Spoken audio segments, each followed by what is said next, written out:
Hey! Would you like to know exactly what to eat to lose fat and get healthy without giving up your favorite foods or starving yourself?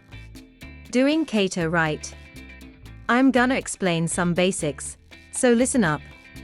If you'd like to get as healthy as possible by truly understanding how the body really works, make sure you subscribe and hit that notification bell so that you don't miss anything. The ketogenic diet is getting more and more popular, but what is it really all about? Some people want to eat as much fat, but it's really more about how much carbs you're not eating. So the whole idea is to reduce insulin and insulin resistance. So when we eat something with sugar or carbohydrate, then the body has to create insulin to get that sugar out of the bloodstream.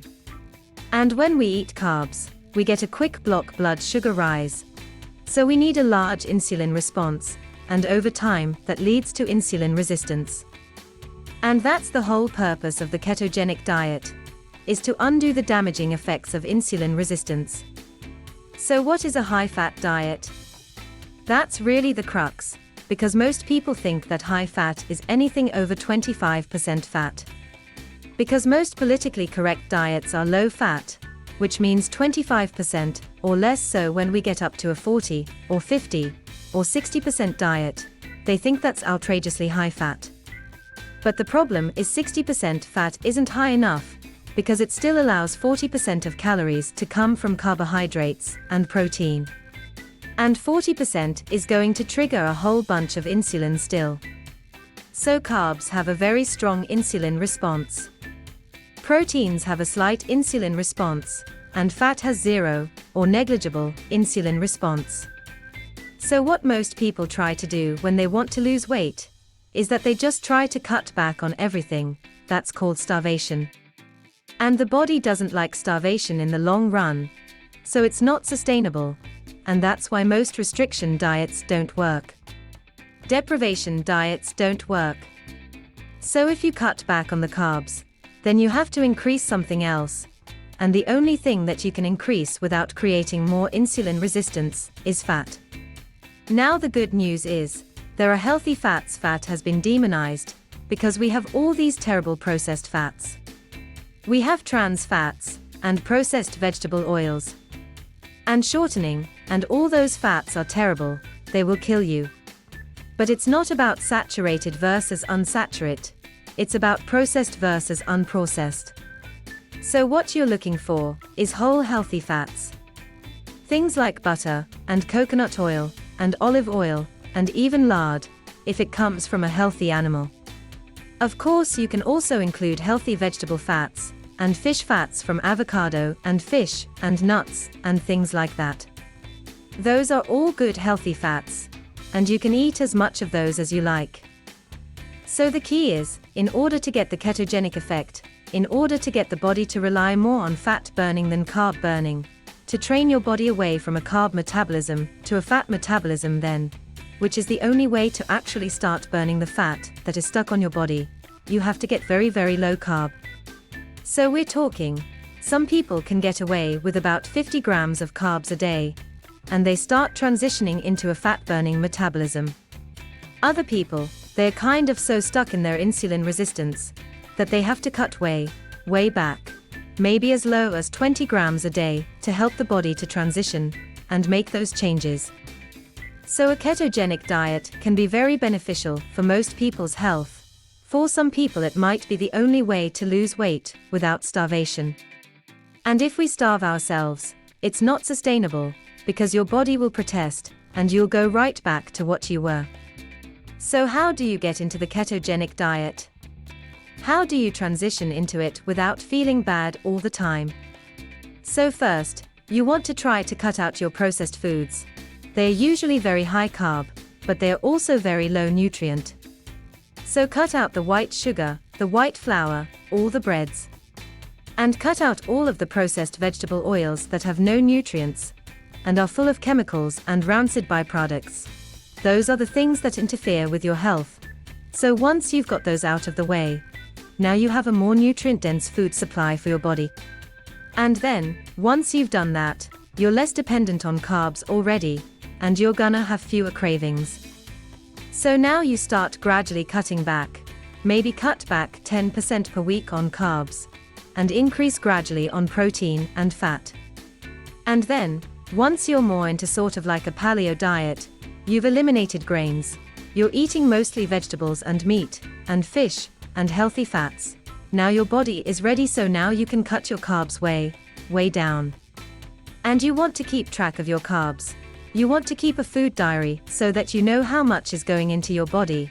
And now you want to get it down to 50, 40, 30, 20 grams. Whatever is necessary for you, and everyone is different. It depends on how our metabolism, or size, or activity level, how insulin resistant we are, how long we've had it. So the only way to be sure is to measure your ketones in some way, and you can do that by urine or blood, or by breath.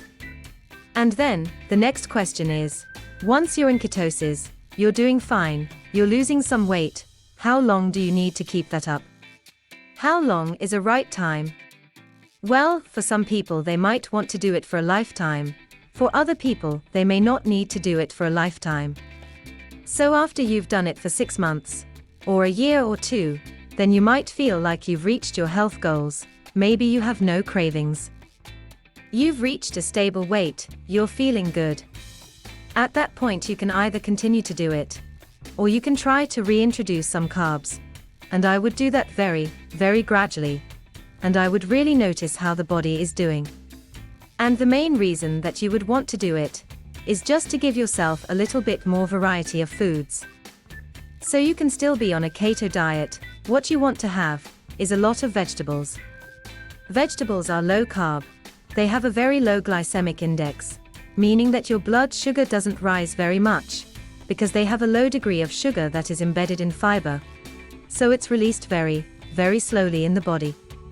And you can have as much non-starchy vegetables as you like on a keto diet, but again, if you've met your weight goals and your health goals, then you might want to start looking at a more variety of foods. Then introduce it, slowly notice the changes, and make sure that you don't start developing any cravings or insulin resistance, or anything like that. So at that point, you're basically transitioning into a paleo type diet. And again, the number of carbs is going to be different for everybody at that point. Some people may not need to stay in ketosis.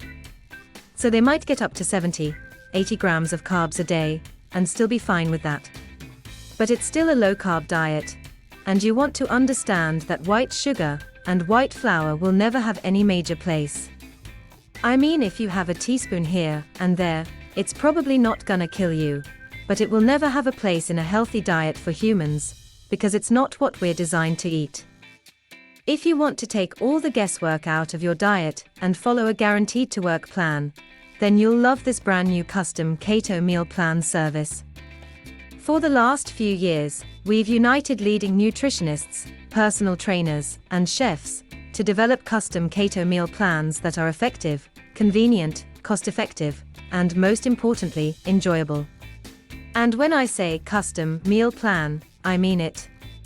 These aren't your run-of-the-mill. Here are some recipes pulled together from random blogs, meal plans many nutrition gurus sell for way too much money. Instead, we tailor your entire meal plan to your own unique situation, needs, goals, and dietary preferences to ensure you experience optimal progress and follow a diet you enjoy. In other words, your days of suffering on ineffective and overly restrictive diets are finally over. It's time to start working based on a method that's best for you and you alone. So, how much fat do you want to shed? And how eagerly do you want to enhance your health? Week by week, you'll stand in front of the mirror with a tape measure in your hands and a smile on your face that won't disappear. Your stomach, arms and hips will be so leaned down, you'll think it's not your body. You'll have to pinch yourself to prove it's really all you. Is that something that would transform your life? If so, I urge you to take your first step to a leaner, healthier you. While this offer is still on your mind, click on the link in the pinned comment below to find out how you can finally gain control over your health and figure, and get started today. You simply cannot lose here. So click on the link in the comment to get your custom keto meal plan.